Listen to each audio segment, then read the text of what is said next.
কারণ ইউনূসের মতো একটা বেহায়া লোক, যাকে গদি থেকে ছাড়ানো প্রত্যেক জায়গায় যেখানে যেখানে উনি গদি পেয়েছেন ওইখান থেকে উনি ছেড়ে গেছেন, এরকম কোনো নজির নাই।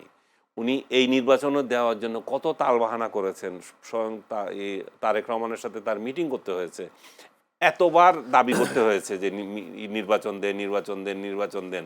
নির্বাচন তারা দেন না, এবং তারা যদি খুব ভালো করেই জানে এই ডিপ স্টেট যদি চাইতো তারা ২৯ পর্যন্তই থাকতো। আমার একটা ছোট্ট প্রশ্ন আছে, যদি এটা একটু উত্তর দিলে হয়তো আমি শেষ করব। সেটা হচ্ছে সাবেক উপদেষ্টা আসিফ মাহমুদ হঠাৎ করে ডিপ স্টেটের একটা বিষয় তুলে নিয়ে আসছেন।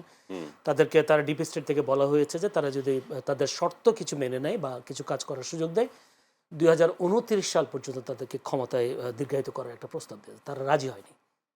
আমি এটা নিয়ে ২-৩ জায়গায় বলেছি। আমার কথা হচ্ছে ডিপ স্টেট যে তাদেরকে ক্ষমতায় এনেছে তাতে কারো সন্দেহ নাই।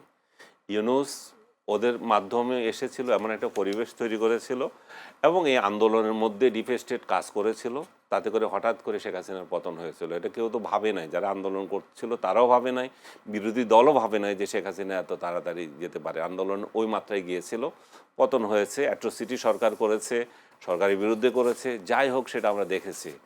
তাহলে এখানে ডিপ স্টেটের ভূমিকা ছিল, এবং ডিপ স্টেটের প্রতিনিধিগুলো ইউনূসের এখানে ছিল, তারা তো এই ক্যাবিনেটে ছিল।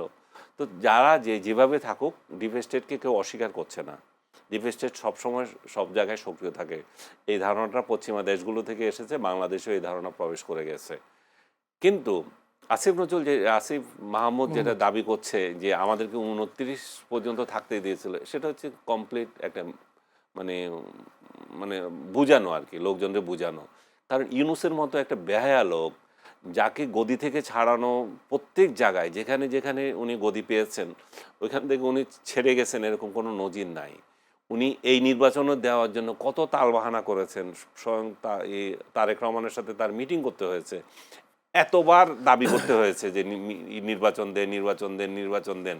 নির্বাচন তারা দেন না, এবং তারা যদি খুব ভালো করেই জানে এই ডিপ স্টেট যদি চাইতো তারা ২৯ পর্যন্তই থাকতেন। ২৯ কেন?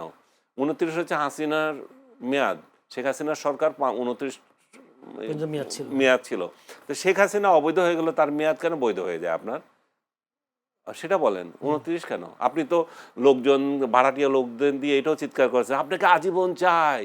দেখেন না এগুলা? এসব তো ভণ্ডামিগুলো সে করেছে। তো যখন দেখেছে যে না, এটা সম্ভব না, কারণ এই আন্দোলনের পরে এই সরকার গঠন করার একমাত্র মানে স্টেক হোল্ডারদের মধ্যে সবচেয়ে বড় দাবিদার হচ্ছে বিএনপি। সো বিএনপির চাপে তারা নির্বাচন দিতে বাধ্য হয়েছে, নতুবা কখন যে নির্বাচন হতো তার কোনো তো নাই। কারণ যতদিন তারা ক্ষমতায় ছিল জামাত তো সুবিধা পাচ্ছিল, তার দল গুছাচ্ছিল, সব কিছু করছিল। আপনাকে যেটা বললাম, জামাতের প্রতিনিধি হিসাবে সে সরকার পরিচালনা করছিল। তো সব দিক থেকে লুজার হচ্ছিল বিএনপি।